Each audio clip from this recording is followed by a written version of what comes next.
YouTube, what's going on? My name is Dom, and today is Saturday. That means we got some Call of Duty World War II. I was going to have some For Honor, but honestly, I hopped back on that, and after 5 minutes, I was like, this is not fun, so let me go play something else. So honestly, I'm not having fun with For Honor anymore. Don't expect any more content from me for Honor. Unfortunately, the game has kind of fallen off for me. But anyway, today I was going to start my two-parter videos. So I'm going to do the first segment and the second segment, and a segment that I'm starting today is COD Philosophy, so Call of Duty Philosophy, because I love philosophy, right? And that's something I really saw that I could incorporate into Call of Duty to try to make the experience better for other people. So if you are interested in that, please stick around and listen to that discussion. I'm not going to make it too long, probably under 3 minutes, but I will, of course, timestamp everything here in case you do not want to listen to me ramble. You can just go ahead and jump on into that other stuff. But anyway, if you guys are new, make sure you subscribe so you can keep up to date with all my content. And please drop me a like. It really does help me out. But anyway, let's go ahead and let's get started. So, yeah, I'm a philosophy buff, right? I was going to school for philosophy. My major was philosophy of religion. But of course, I cover everything as well. And I've been reading this book lately. This is called Beyond Good and Evil. It's by Friedrich Nietzsche. And the book is crazy. It challenges all your notions, all your preconceived notions that you once took for granted. And I really saw how this related to Call of Duty in a lot of different ways. I just wanted to talk about one today and just give you guys some things to think about. So, in Call of Duty, I'm sure we've all had this experience where we're all trying to get the next awesome score streak. We're all trying to go, 30-2 every single match. We're all trying to get the nuke or whatever it's called in this game. So we're all trying to do that. And when something impedes our progress, when we get shot in the back, when we are one kill away from getting our massive score streak, or in one match everything just going wrong and we end up going like 10 and 15 instead of the 30-2 that we were anticipating, it really pisses us off and we get angry, and that's when controllers get broken, that's when drawers get punched in, and that's when you quit the game and you put it down, right?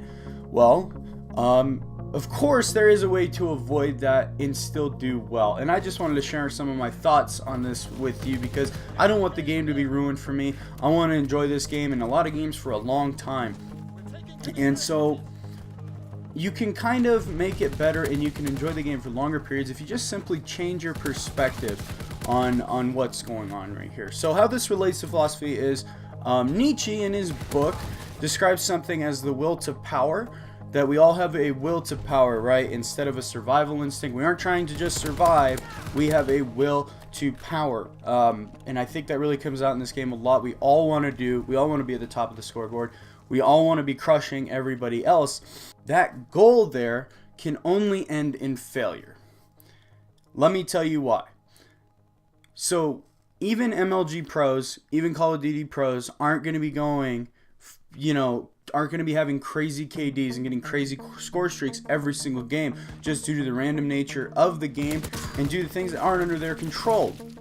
So simply trying to assert that this game is under your control, you can control what's going on, and then having the expectation of doing really well is only setting you up for failure, because it's not going to happen every single game. It's probably only going to happen 1 out of 10 you're going to have a fantastic game. And especially in this game where there's arguably score-based matchmaking. I'm not going to assert that there is. I'm not going to assert that there isn't. I don't know. Michael Condrey says there isn't, but everyone else is saying that there is. I am definitely seeing some more difficult matches in this game than I have in previous Call of Duties. For what that's worth, that's how I feel. So especially in this game, it is very difficult to go around and get these extra streaks. And if you actually watch my best classes segment right after this, I'm going to show you one of those classes that's going to help you get big score streaks almost every game.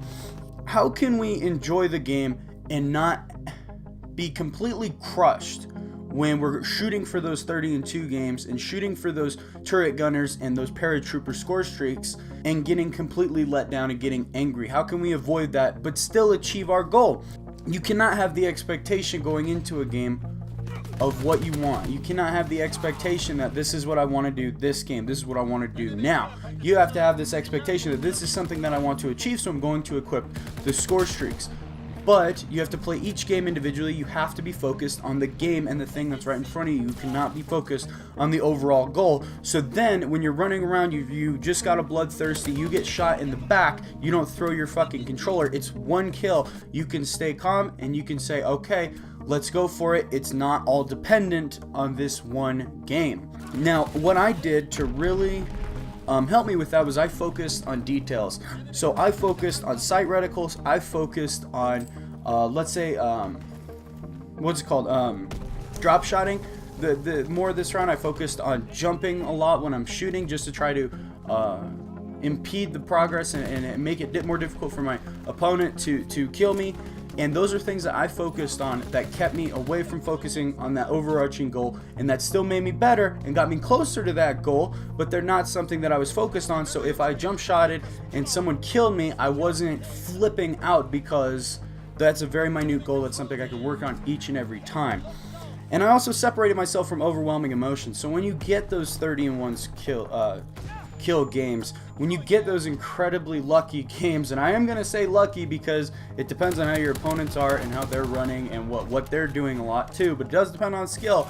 But when you get those games, you think, oh my god, that's awesome, let's do this again. And then the next game you go, what, 10 and 20, and you're flipping out throwing controllers, because you cannot set that expectation for yourself that that's going to be an every game thing, which it's not. You got to keep it realistic. So you have to separate yourself from those overwhelming emotions, that when you get those games, you're like, woo, I did it, man, I got those 30-1, I got that 30-2, fuck yeah. And then next game you totally plummet, you're on a high, now you're on a super low. When you get those 30-2 games, just, you know, be happy, be prideful, but do not have overwhelming excitement when those things happen, because you know that they're only temporary. And if you want to enjoy the next game and you want to enjoy it long term, then you're going to have to cool down, take a step back, and realize, yes, it was a great game, but now let's do it again. So that's going to be it for my COD philosophy of today. Now let's go ahead and we'll get right into the best classes segment. Now for this, actually, I watched a few different I watch YouTube videos all the time, right? And I was watching, Hollow Point and Nero Cinema. These are the two that I kind of got influenced here. I love the bar. That's like one of my favorite guns in this game. I think it probably is my favorite. I take the bar, I put a reticle sight on it, and I put extended mag. I do change the reticle sight. I either change it to spec or I change it to the one that looks like a little plus sign. Those are the ones that are best for me. And I only mention 2 attachments because I do not use the infantry division when I use bar. I'm either going to run airborne, or I recommend mountain as well. So for the mountain division, if you have it maxed out, it's going to keep you invisible to enemy score streaks. You have silent movement. Yeah, it really helps out there. I actually learned that one from Hollow Point. But then also, go down and use the perk called Requisitions. I didn't even think to use this perk, okay? And I grabbed it, and after watching a Nero Cinema video about it, and I threw it on, and this thing is absolutely insane. So what it does is it makes it so you can get each score streak in the game only once. You can only get it once, but your score streaks don't reset upon death. So like if I get 5 kills this death, that is going to be 5 kills applied to my score streaks throughout the game. They are harder to get. I believe the like the carpet bombing, which is normally 1400, is doubled. It's 2800 when you have the requisitions on. But 2800 points is really not that difficult if you're playing like a domination and you're actually playing the objective. You can get that somewhat regularly. And when I put this thing on, I was getting the bombing run, or the fire bomb, the incendiary drop thing, and I was getting my artillery strikes, my mortar strikes every single game when I played objective game modes. Of course, team deathmatch, it's going to be harder to do that, but you can still use it. But yeah, domination, kill confirmed, I was like getting those every single match, and it really made the game a lot more fun for me. You can use whatever gun you'd like, but I really prefer the bar with that reticle sight, with the mountain division, because I'll run around, nobody will hear me when the score streaks come in, when the recon planes come in. It actually does help me too, because I don't wear headphones, so when they call in a recon plane, I don't know, like I don't fucking know. So that kind of helps me out a little bit. But anyway, thank you guys so much for watching. I will let this clip run a little bit. I did awesome in this game. I got like a 20 kill streak or something. But anyway, I will let this run. Anyway, thank you guys so much for watching. If you are new, make sure you subscribe so you can keep up to date with all my future content. Tomorrow is Ghost Recon Wildlands, so expect a video tomorrow. But anyway, thank you guys so much for watching, and I will see you in the next video.